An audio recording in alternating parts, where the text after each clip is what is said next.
Hello hello বাবা। হ্যাঁ বাবা আমার একটা বিয়ে দাও না বাবা। তুই মদ খেয়েছিস? হ্যাঁ বাবা আমি মদ খেয়েছি। আমার একটা বিয়ে দাও না বাবা। তোর কি মাথা খারাপ হয়ে গেছে নাকি? তুই মদ খেয়ে আমাকে ফোন করছিস? ফোন করে মদ খাবো কি করে বাবা, তাই মদ খেয়ে ফোন করছি। কিন্তু বাবা দিদির তো বিয়ে হয়ে গেল, বলো তুমি তো দিদির বিয়েটা দিয়ে দিলে, বলো। ও, দিদির জন্য মন খারাপ হচ্ছে তাই মদ খেয়েছিস? আরে না না, ধ্যাৎ, দিদির জন্য মন খারাপ হচ্ছে, আমার জন্য মন খারাপ হচ্ছে বাবা। আমি তো একটা মানুষ, আমার একটা বিয়ে দিয়ে দাও না বাবা এবার।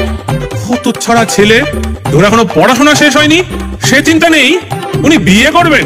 এই তো না, এই তো পার্সিয়ালিটি, এই তোমরা জেন্ডার ইকুয়ালিটির কথা বলো, তো দিদিরও তো পড়াশোনা শেষ হয়নি বাবা, ওর বিয়েটা তুমি কি করে দিয়ে দিলে তাহলে? ওরে মূর্খ, তোর দিদি গ্র্যাজুয়েট, ও মাস্টার্স করছে, ও বিয়ের পরেও পড়াশোনা কন্টিনিউ করবে। আমিও করব, মাক্কালি দিব্যি বলছি বাবা, বিয়ের পরে আমিও পড়বো, হাই সেকেন্ডারি দেব, গ্র্যাজুয়েট হব, সব হবো বাবা, আমার বউও পড়বে, সবাই পড়বে বাবা, আমার একটা বিয়ে দিয়ে দাও না এবার। তুই বাড়ি আয়, তোর হচ্ছে আজ। আমি বাড়ি যাব না, যাব না বাড়ি। বলো আমার একটা বিয়ে দেবে, তুমি বলো আগে, প্রমিস করো। তো মহা মুশকিল, তুই যে বিয়ে করবি বলছিস, তো বউকে খাওয়াবিটা কি? চাকরি বাকরি তো কিছুই করিস না। সে তো দিদিও করতো না বাবা, হ্যাঁ তাকে তো দিব্যি বিয়ে দিয়ে দিলে, তার বেলায় তো কিছু বললে না। ওরে হতচ্ছাড়া ছেলে, তুই খাওয়াবি কি বউকে?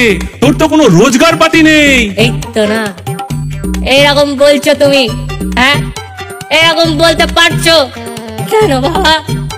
হ্যাঁ এই যে তুমি দিদির বিয়েটা দিয়ে দিলে, আবার বলে দিদির বিয়ে দিয়ে দিলাম, দিদির বিয়ে দিয়ে দিলাম, তার সাথে তোর বিয়ের কি সম্পর্ক? হ্যাঁ এই যে এতদিন যে দিদিকে তুমি খাওয়াতে, ওর ভাগটা যদি আমার বউ এসে এখন খায়, তোমার কি খুব প্রবলেম হবে বাবা? তুমি এরকম বলছো? জানোয়ার শয়তান ছেলে, তুই আগে বাড়ি আয়। তুই কোন বন্ধুর বাড়ি আছিস আগে বল, আমি ওখানে আসছি, না হলে রাখ ফোন, রাখ। হ্যালো, যা, তো ফোন রেখে দিল, এই জন্যই তো ফোন করে বলি, বোঝে না কিছু। আমার একটা বিয়ে দিতে কি প্রবলেম হয় বলতো তোরা?